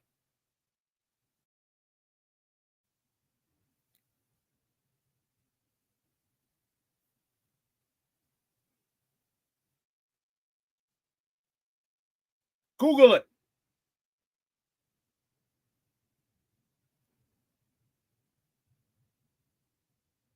He was accused of sexual assault. Many of you didn't know that, did you? You didn't know that about Peyton Manning. Google it. Peyton Manning was a jagbag in college. He used to talk to the trainers, talk down to them. He's accused of sexual assault. Where was that? That wasn't all plastered all over the world, all over the news, was it? No, that was kept hush-hush. Why? Because the powers that be didn't want it out. So don't give me the shit about Shedeur being arrogant and full of himself. Don't do it. Because your Peyton Manning was just as bad. It was a hell of a lot worse in college. He showed his junk to the trainers. I believe he exposed himself to the trainers. Let me double check before I confirm that.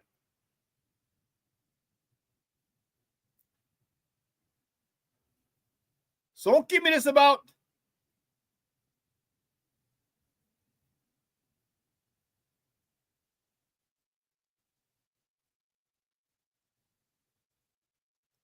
okay, no, he didn't hear allegation by a former University of Tennessee trainer who accused NFL star Peyton Manning of pressing his buttocks and genitals against her face while she examined his ankles was cataloged in '96 by a sexual assault crisis worker.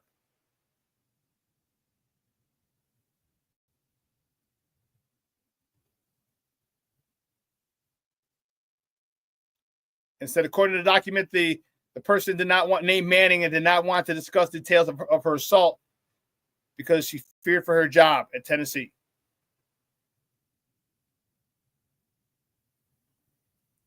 Yeah. So let's not get it twisted now.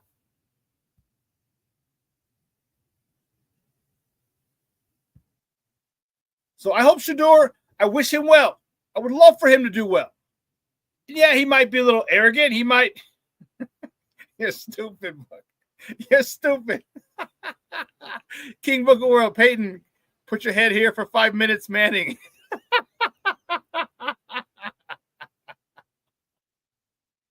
You're a damn fool, boy.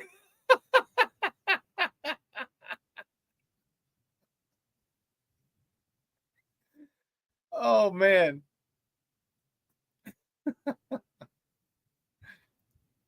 But I'm tired of parents acting up. What about LeVar Ball? Yes, I thought he was annoying, but you know what? Look at all of his sons. Look at all of his sons.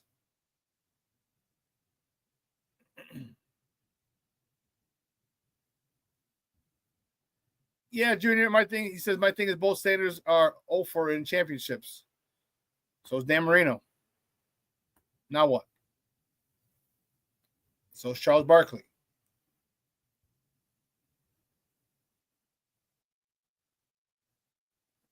So 0-4, yes. It's very difficult to win a championship at any level. And Shedeur still didn't have a good offensive line last year. It was improved from his first year at Colorado, but it still wasn't a good offensive line. So, but I digress. You know what? I just hope that the Bears, let's get back to the Bears. I hope the Bears, I'm anxious to see how the board falls. I really am. That's going to be the most important thing. And the thing we don't know is how the Bears have their board stacked. You know, are they going to trade up? There have been a lot more. And again, all these things are speculative. But I say, oh, a scout says this, or I have an inside source that says that. Trust me, you don't have inside source that says shit.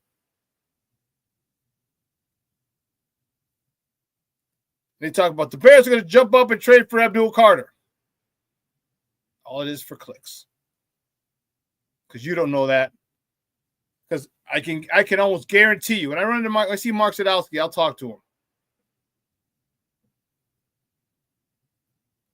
But it goes without saying that no one in that room who makes decisions says anything to any podcast, reporter, nothing about what that particular team has in store for the draft. It goes without saying, but I guarantee it's reiterated every year by every team. So when you say you got a source, it's very difficult for me to believe that you have the one person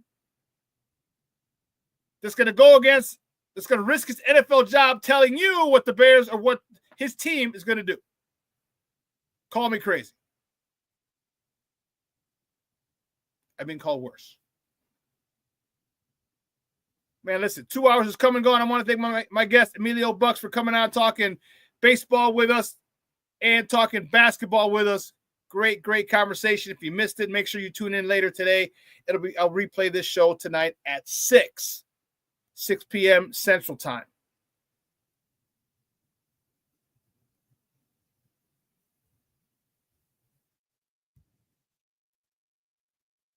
Marino did not win a national championship in college. That was Tony Dorsett and the Pittsburgh Panthers back then. Dan Marino was not his quarterback then.